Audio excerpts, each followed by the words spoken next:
Olá, bem-vindos ao nosso primeiro Café Web. Eu sou Thaís Torres, sou coordenadora da pós-graduação de enfermagem da Faculdade de Caruaru. O nosso tema de hoje vai ser a atuação da enfermeira no pré-natal de baixo risco. Toda a nossa discussão está lá no Protocolo de Atenção Básica do Ministério da Saúde 2016. Então, quando falamos em pré-natal, entendemos que Natal significa nascimento. Então, é todo o acompanhamento que a gente faz da mulher durante a sua gestação. O objetivo principal é de a gente, de fato, acompanhar e tentarmos compreender a evolução dessa gestação, vendo como está a mãe e o bebê durante todo esse processo. Nos trimestres de gravidez, durante a formação, desenvolvimento e a maturação. E acompanharmos a fim de minimizarmos os riscos que a gente encontra, muitas vezes, de exposição a morbidades ou mortalidades como causas gravídicas, como causas puerperais também, durante todo o ciclo. Então, para a gente discutir sobre pré-natal de baixo risco, é importante que a gente saiba os 10 passos de qualidade do pré-natal da atenção básica. Os 10 passos iniciamos com o primeiro, que fala da importância da captação precoce. Captação precoce é a gente garantir a primeira consulta dessa gestante ainda no primeiro trimestre, durante as primeiras 12 semanas. O segundo passo de qualidade refere em a gente garantir recursos humanos, físicos, materiais e técnicos necessários para todo o acompanhamento com muita responsabilidade. O terceiro passo fala sobre a importância de a gente assegurar essa gestante a realização desses exames, bem como o resultado dos exames laboratoriais de imagem de rotina durante o pré-natal, de forma responsável para que a gente dê os devidos encaminhamentos. O quarto passo fala da importância da escuta ativa, da escuta responsável, da escuta individual, onde a gente compreenda como está sendo a vivência para cada mulher, para cada casal ou para cada família em relação a essa gestação. Então, fala de uma proposta de educação em saúde voltada às rodas de gestante, ou rodas de casais grávidos também, que nós podemos fazer nos centros de saúde aí na atenção primária. O quinto passo fala da importância de garantirmos esse acesso com transporte viável dessa gestante ao seu local de realização do acompanhamento pré-natal. O sexto passo fala da importância desse parceiro não só como acompanhante, mas a inserção desse parceiro também nessas consultas. É o pré-natal do parceiro, que nós temos inclusive uma cartilha do Ministério da Saúde disponibilizada com as devidas orientações. O sétimo passo fala da importância de a gente ter uma unidade de referência, desde que exista a necessidade dessa mulher de um encaminhamento para unidades de alto risco, sempre que for necessário. O oitavo passo fala da importância de a gente estimular, acompanhar, orientar essa mulher e dizer a ela sobre o seu direito de organizar um plano de parto. O plano de parto traz para ela uma autonomia, um protagonismo do seu processo, com os seus desejos, permissões ou proibições em relação ao seu corpo, no momento em que ela for parturiente. O nono passo fala da importância dela conhecer, dela se vincular à maternidade de referência, que é onde ela vai parir. Então, a garantia que essa mulher conheça, antes mesmo do momento do parto, a sua maternidade para onde ela será destinada. E, por fim, o décimo passo é a importância de a gente garantir a essas mulheres o direito de elas conhecerem exatamente o que legalmente está amparando o ciclo gravídico puerperal. Os direitos e as leis que regem essa discussão durante esse ciclo, como, por exemplo, a lei do acompanhante que nós temos, a Lei 11.108, de 7 de abril de 2005, que fala do acompanhante de livre escolha para essa mulher durante o processo de assistência ao seu parto. Quando a gente fala da importância de acompanhar com responsabilidade, a gente precisa realmente entender o número mínimo de consultas segundo o protocolo de recomendação. São 6 consultas distribuídas, uma no primeiro trimestre, 2 no segundo trimestre e 3 no terceiro trimestre de gravidez. Essas consultas precisam ser de captação precoce para que a gente acompanhe a evolução de cada etapa dessa gestação. a gente tem que entender que a distribuição dessas consultas, elas obedecem o seguinte calendário subsequente. Até a 28ª semana de gravidez, nós acompanhamos essa mulher mensalmente. Da 28ª à 36ª semana, passamos a acompanhá-la quinzenalmente. A partir da 36ª semana até a 41ª semana, o acompanhamento passa a ser semanalmente.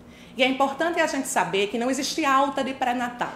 A alta da consulta é o evento do parto. Colocamos 41 semanas porque entramos numa fase de cronologia avançada e todas essas mulheres, mesmo que assintomáticas, mesmo sem apresentar nenhum tipo de sinal de trabalho de parto, precisam ser encaminhadas para internamento da maternidade para que os devidos encaminhamentos sejam feitos e essa mulher possa iniciar a indução para um trabalho de parto com a equipe do serviço hospitalar. E aí falamos muito em trimestres de gravidez e aí eu trago para vocês uma tabela que explica exatamente essa variação. O primeiro trimestre ele vai até 12 semanas e 6 dias. O segundo trimestre é a partir da 13ª semana a 27 semanas e 6 dias. E o terceiro trimestre é a partir de 28 semanas. A gente tem que entender que cada etapa dessa tem marcos importantes do processo de evolução dessa gestação. O primeiro trimestre é responsável por tudo que é formação. O segundo trimestre, tudo que é desenvolvimento. E o terceiro trimestre, tudo que é maturação. Então, a gente sabe que o momento em que a gente deve entender que a gravidez ela se estende até o fim com o evento do parto é desencadeado exatamente quando houver a maturação fetal intrauterina completa. Então, quem vai despertar, quem vai indicar, sinalizar que o parto está pronto para acontecer é exatamente esse bebê que está em vida intrauterina. Quando a gente discute sobre o tempo dessa gestação, para que a gente classifique a gestação como sendo pré-termo, que é prematuro, que é antes do tempo da maturação completa, nós temos a fase a termo e nós temos a fase pós-termo. A gente separa da seguinte forma. Pré-termo é toda a gestação em curso até 36 semanas e 6 dias. A partir de 37 semanas a 41 semanas e 6 dias, nós temos a fase a termo. E acima de 42 semanas, a fase pós-termo. Então, a fase a termo ainda tem uma subclassificação, como podemos ver, de a termo precoce, a termo completo e a termo tardio. O a termo tardio é exatamente aquela nossa fase da cronologia avançada. E aí, quando falamos em a gente assistir a essa mulher, nós sabemos que as consultas, elas requerem uma vinculação, elas requerem uma confiança, requerem um bem-estar. Então, nós precisamos entender que as mulheres são diferentes, que as gravidezes são diferentes, que as vivências e experiências também. Então, precisamos lembrar que a primeira consulta pré-natal é uma consulta muito mais detalhada. É uma consulta em que eu preciso conhecer quem é essa mulher. Conhecer informações, por exemplo, para que eu consiga levantar uma anamnese detalhada, assim com muitas informações, que é muito importante para todo o processo de acompanhamento de consultas pré-natal. Então, quando falamos em anamnese, precisamos identificar quem é essa mulher, saber quem é o nome dessa mulher, como ela gosta de ser tratada, saber a sua idade, a procedência, a religião, estado civil, a escolaridade. E entramos aí depois numa discussão voltada aos dados socioeconômicos dessa mulher, aos antecedentes pessoais gerais, aos antecedentes voltados a condições familiares, antecedentes ginecológicos, antecedentes sexuais. E para isso nós temos todo o acompanhamento conforme CIS pré-natal com as fichas ministeriais para que a gente faça os devidos registros, os registros escritos dessas mulheres para que a gente arquive e faça um acompanhamento de forma adequada. Então, quando discutimos sobre esses antecedentes, nós temos também os antecedentes obstétricos dessa mulher. Nós falamos em gesta, para e aborto. Gesta é o número de gravidezes que ela já apresentou ao longo da vida. para o número de partos que ela já apresentou. Então é importante a gente saber quantos partos ela já teve, quais foram as vias de parto, o tempo dos partos, se ela teve na vida algum parto, por exemplo, pré-termo, se esses partos houveram intercorrências, hospitalizações, saber um pouco em relação ao número de recém-nascidos ou feto morto que ela possa ter vivenciado, ao peso desse feto também ao nascer, para discutirmos sobre recém-nascidos, muitas vezes de baixo peso ou macrossômicos. É importante a gente saber o tempo de aleitamento materno que ela teve nos partos com os recém-nascidos, né? Logo na fase aí do puerpério, o número de abortamentos também que ela já apresentou. Abortamentos que ela apresentou de forma espontânea e discutir um pouquinho as causas, porque sabemos da vulnerabilidade dessa atenção, né? Mais especial já tendo esse conhecimento do passado obstétrico. É importante a gente saber que, quando falamos em abortamento, a gente julga toda interrupção do curso de uma gestação abaixo de 22 semanas. A partir disso, o evento foi de um parto na vida dessa mulher. E quando estamos nessa primeira consulta, é importante a gente discutir sobre gestação atual. Desde o desejo, o suporte social, como está sendo aí esse enfrentamento dessa gestação, quem vive com ela essa gravidez, até a gente discutir informações, por exemplo, em relação à data da última menstruação. É importante a gente saber que a DUM é um parâmetro para que a gente calcule a idade gestacional, que é o tempo de gravidez que essa mulher apresenta. Mas fora a DUM, nós temos outras referências também, por exemplo, como a ultrassonografia, principalmente a de primeiro trimestre, que ela dá uma confiabilidade para a idade gestacional, que é a ultrassonografia de formação. E a gente também tem aí como outro parâmetro, né, quando não contamos com DUM e com ultrassonografia, a mensuração da altura de fundo de útero com a regra de McDonald's, onde a gente mensura o tamanho da altura de fundo de útero, multiplica por 8 e divide por 7 para ter uma estimativa. Quando eu falo em DUM, eu estou falando do primeiro dia do último ciclo dessa mulher. Então, quando a menstruação veio pela última vez. Algumas às vezes não sabem com exatidão a sua DUM, mas elas sabem mais ou menos o intervalo do mês. Então, favor considerar para o início do mês a data 5, para o meio do mês a data 15, para o fim do mês a data 25. Então, se ela fala que foi no começo do mês de janeiro, 5 de janeiro, meio de março, 15 de março, fim de dezembro, 25 de dezembro. E a partir disso, a gente calcula a data provável do parto com a regra de Naegeli. A data provável do parto ela é assim feita. A gente pega o dia e nesse dia a gente soma 7 um mês. Se for janeiro, fevereiro ou março, somamos 9. Abril a dezembro, subtraímos 3. Quanto ao ano, se o mês foi de referência janeiro, fevereiro e março, a data provável de parto vai ser para aquele mesmo ano. A partir de abril, passamos para o ano seguinte. Em relação ao exame físico, precisamos fazer o exame físico cefalocaudal, é muito importante a gente saber desde o estado geral dessa mulher, o nível de consciência e orientação, o estado de integridade de pele e mucosas, a coloração dessa mulher. É importante a gente avaliar sinais vitais e isso ser feito sempre de forma contínua e a gente analisar o sistema neurológico, cabeça e pescoço, cardiovascular, respiratório, tegumentar, locomotor, gastrointestinal, avaliar os membros inferiores e fazermos aquele exame físico específico do momento da gestação, que é o obstétrico, que nós contamos com a palpação obstétrica, que é muito importante, e vou discutir as manobras de Leopold. Nós temos Leopold-Zweifel, nós temos a mensuração da altura de fundo de útero e nós temos também a ausculta dos batimentos cardíacos fetais. É importante a gente também aproveitar e realizar o exame clínico das mamas nessa mulher gestante e o exame ginecológico da genitália externa da vulva e, se houver necessidade, realizar o exame citopatológico de coleta de material para rastreamento do câncer de colo uterino. Aqui nós temos a regra de Naegeli, que eu acabei de explicar.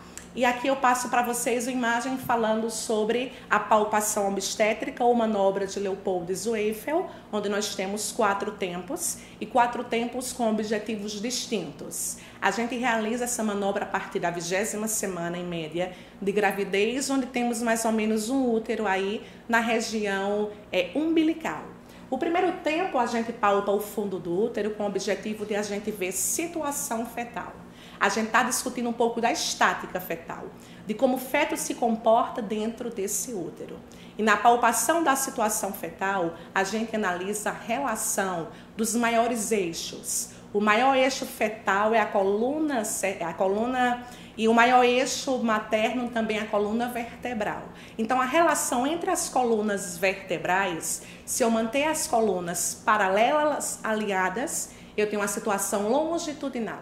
A partir do momento que eu tenho a coluna transversa desse feto, eu tenho uma situação transversa. E quando eu tenho ele em movimento, em uma situação mais diagonal, eu tenho uma situação oblíqua. Portanto, para primeiro tempo, eu estou avaliando situação, onde eu posso ter situação longitudinal, situação transversa ou situação, muitas vezes, oblíqua, que é a situação de movimento.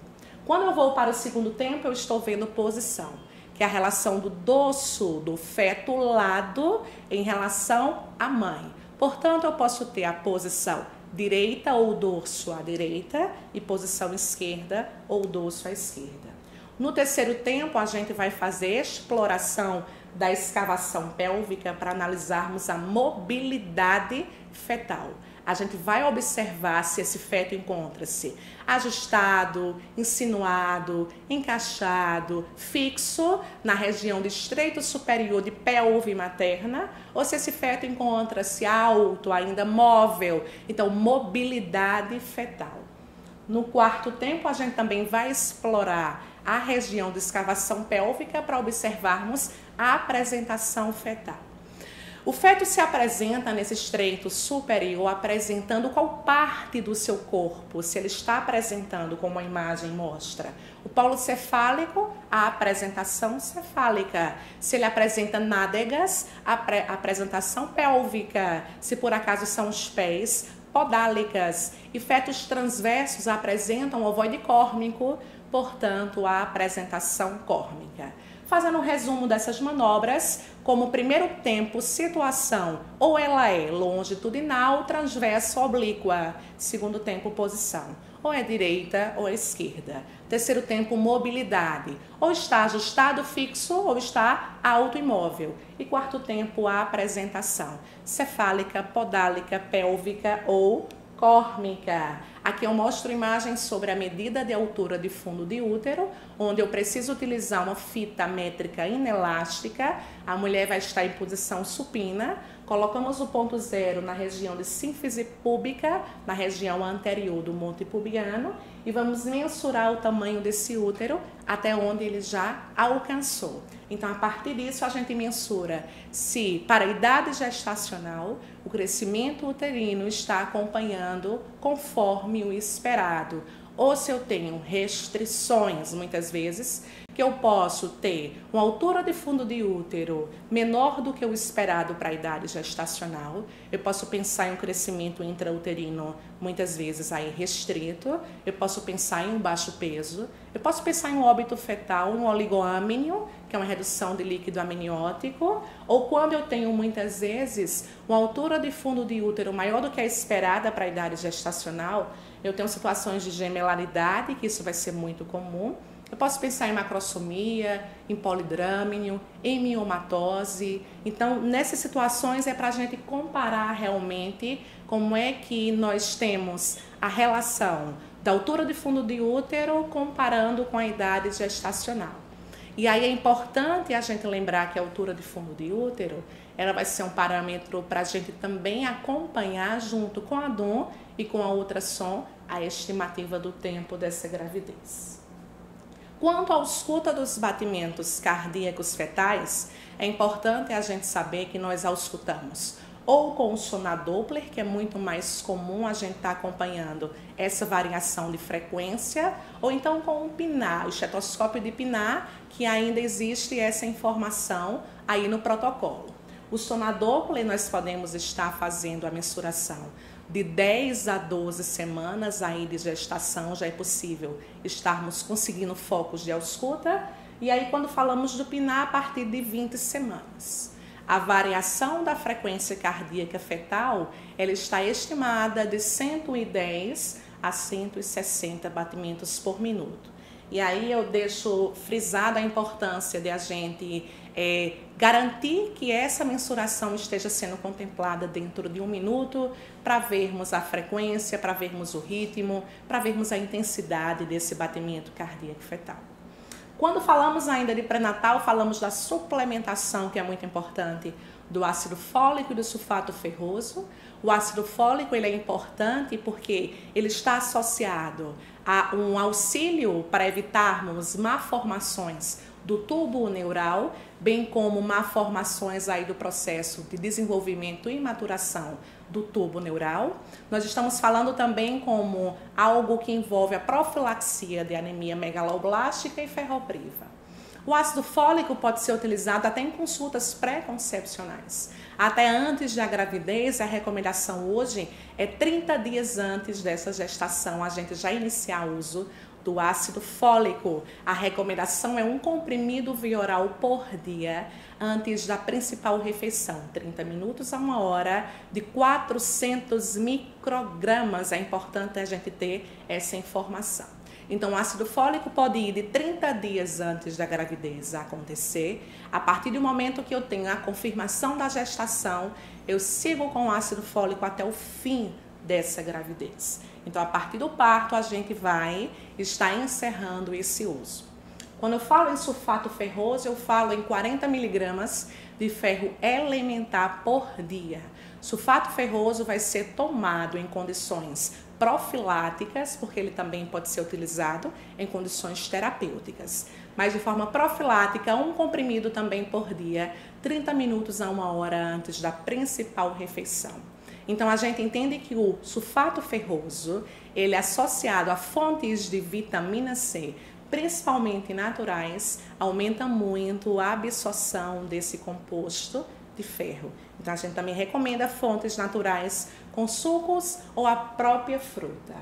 Nós temos aqui a imunização dessa gestante, o calendário de vacinas, onde é importante a gente recomendar que para a gestação nós temos as campanhas da influenza como gestante de grupo prioritário.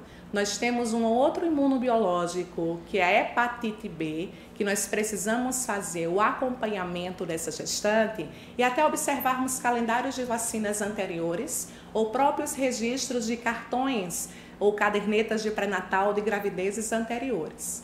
Porque uma vez essa mulher tendo feito uso das 3 doses da hepatite B, nós iremos solicitar a sorologia anti-HBs. Para partir dessa sorologia, a gente entender se já existe reagência, se ela está protegida. Se essa mulher ainda não fez uso desse imunobiológico, nós vamos iniciar o esquema com 3 doses. A primeira dose desde a primeira consulta, a segunda dose a partir de 30 dias, nós vamos aprazar, e a terceira dose com 6 meses da primeira. Fora essas virais, imunobiológicos virais, nós temos os bacterianos. E dentre eles nós temos a dupla bacteriana, difteria e tétano, e a tripla bacteriana, difteria, tétano e coqueluche, que é a acelular, nós chamamos de DTI e DTPA. Então, a gente faz 3 doses também. É importante a gente saber que a primeira dose pode ser feita desde a primeira consulta, a segunda dose com 60 dias e a terceira dose com mais 60 dias. Se a mulher não comprova a imunização, nós fazemos DT, DT, dupla, dupla, tripla, DTPA. A DTPA já pode ser ofertada a partir da 20ª semana. E em todas as gravidezes que essa mulher tiver futuramente, nós vamos ter aí a DTPA como sendo um imunobiológico de reforço para todas as gravidezes. Então, nós não podemos esquecer da importância dos imunobiológicos nessa gravidez. Falando ainda de pré-natal, a importância de a gente saber os exames laboratoriais que são solicitados, bem como os exames de imagem através das ultrassonografias, que nós solicitamos na primeira consulta e também no terceiro trimestre, com objetivos diferentes.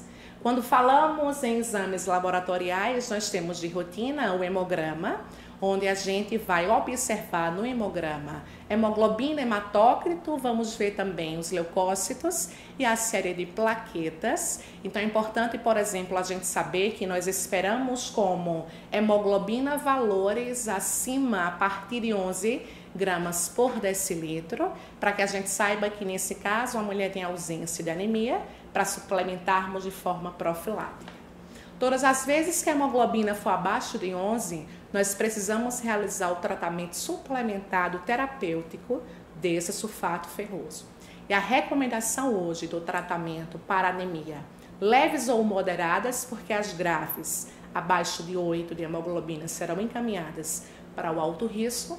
Então, os tratamentos que nós fazemos são com 200 miligramas de sulfato ferroso, o que representa 5 comprimidos de 40, e a oferta do sulfato ferroso vai ser assim distribuída: 2 comprimidos antes do café da manhã, 2 comprimidos antes do almoço e 1 comprimido antes da janta, sempre com ofertas de fontes de vitamina C. Nós temos a eletroforese de hemoglobina também, que é importante devido à miscigenação da população, estarmos rastreando anemias falciformes.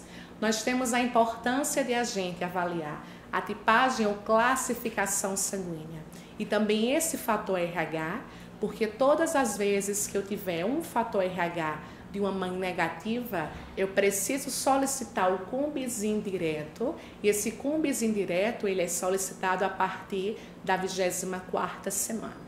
O objetivo desse Cumbis é a gente ver a questão da sensibilidade. Se essa mulher já foi previamente sensibilizada por algum tipo ou contato com sangue positivo, porque se ela já foi sensibilizada, ela já apresenta anticorpos contra um sangue positivo, e aí estamos falando da doença hemolítica perinatal, estamos falando da eritroblastose fetal, então é importante esse acompanhamento. Toda mulher fator RH negativo, solicitamos o Cumbis indireto a partir da 24ª semana. O Cumbis indireto sendo não reagente, nós vamos repetir os Cumbis uma vez por mês. Quando ela chegar na maternidade, é importante que a gente saiba que, independente da via de parto, até 72 horas após o parto, ela precisa fazer uso da imunoglobulina anti-D. Ela precisa fazer uso, que nós chamamos como nomes comerciais, de Matergan ou de Rogan, para que a gente tente fazer um controle aí, já pensando em uma gravidez futura, para que ela não tenha estímulos de produção de anticorpos e para que as próximas gravidezes sejam, assim, mais seguras. Quando nós falamos em mulheres que apresentam Cumbis indireto já reagente nessa gravidez, elas são encaminhadas para esse alto risco. E a partir daí a gente vai ter o uso da imunoglobulina anti-D ainda nessa gravidez, na primeira dose, né? Porque nós temos já o feto exposto a uma mãe sensibilizada. A partir de 28 semanas e a dose do pós-parto também é feita a partir até, na verdade, 72 horas, preferencialmente nas primeiras 12 horas. Nós temos aí glicemia em jejum, teste oral de tolerância à glicose, né, que nós vimos que dependendo do tempo gestacional, a glicemia em jejum é dispensada e nós realizamos essa avaliação de teste oral de tolerância à glicose para todas as mulheres, porque sabemos os riscos, né, maternos e perinatais da diabetes gestacional. Quando falamos em riscos de óbitos, muitas vezes, quando não se há o controle, nós temos uma alta incidência. Falamos também da importância de a gente rastrear a urina tipo 1 ou sumário de urina, para estarmos analisando de fato, né, os leucócitos, os piócitos, a presença muitas vezes de corpos cetônicos e como essa urina está se apresentando como sinalizações muitas vezes de infecção de trato urinário durante a gravidez. E falando sobre infecção de trato urinário, também a gente tem como exames laboratoriais de rotina a urocultura e antibiograma para se estudar a cultura dessa urina, se investigar algum agente etiológico. Geralmente a Escherichia coli é bem presente em infecção de trato urinário em gestantes. E o antibiograma para que a gente tenha um conhecimento aí frente aos antimicrobianos, antibióticos, a questão da resistência e sensibilidade para um uso responsável, né? Nós temos aí a macrodantina, que é a nitrofurantoína, a cefalexina como sendo tratamentos de escolhas antibióticas para infecção de trato urinário. Infecção trato urinário é importante a gente tratar mesmo frente a uma condição de bacteriúria assintomática, porque a gente tem repercussões muitas vezes com prognósticos que podem evoluir, por exemplo, para uma corioamnioniite, abortamentos espontâneos, trabalhos de partos prematuros, doenças inflamatórias pélvicas agudas, sepse neonatal. Então a gente precisa realmente tratar devido às repercussões. Teste rápido de proteinúria deve ser feito para todas as mulheres que são conhecidas como hipertensas crônicas ou que evoluem com hipertensão gestacional aí a partir de 20 semanas de gravidez. Nós temos os testes rápidos aí para a gente investigar as sorologias associadas a infecções sexualmente transmissíveis, como para sífilis, para HIV, ou então a realização realmente laboratorial do teste VDRL, sorologia anti-HIV1, anti-HIV2. Nós temos o HBsAg também como sorologia para a hepatite B. Toxoplasmose é importante solicitarmos imunoglobulina MG, porque estamos falando em infecção aguda, infecção crônica associada a essa gravidez, né? E aí nós temos também a malária gota espessa, que ela é realizada em todas as consultas, mas somente em áreas endêmicas. E nós temos o parasitológico de fezes, que é importante a gente realizar em áreas de insalubridade, onde eu tenho um comprometimento sanitário muitas vezes, mulheres com anemias ou com outros sinais sugestivos de parasitoses, né? É importante a gente, ao findar desse primeiro encontro do Café Web, a gente discutir sobre a importância crucial da enfermeira nesse acompanhamento pré-natal, porque costumamos dizer que o parto e o puerpério, ele tem relação direta com como esse pré-natal foi conduzido. Então nós temos essa responsabilidade na atenção primária, de estarmos acompanhando as gestantes no SUS, de estarmos priorizando a importância do nosso papel enquanto profissional e estarmos de fato sendo responsáveis sempre e investigando e acompanhando esse momento único, né? Viver a obstetrícia realmente é algo que nós não sabemos explicar e precisamos entender que nós somos partes desse processo e a gente vive com essas mulheres, com essas famílias, as gravidezes.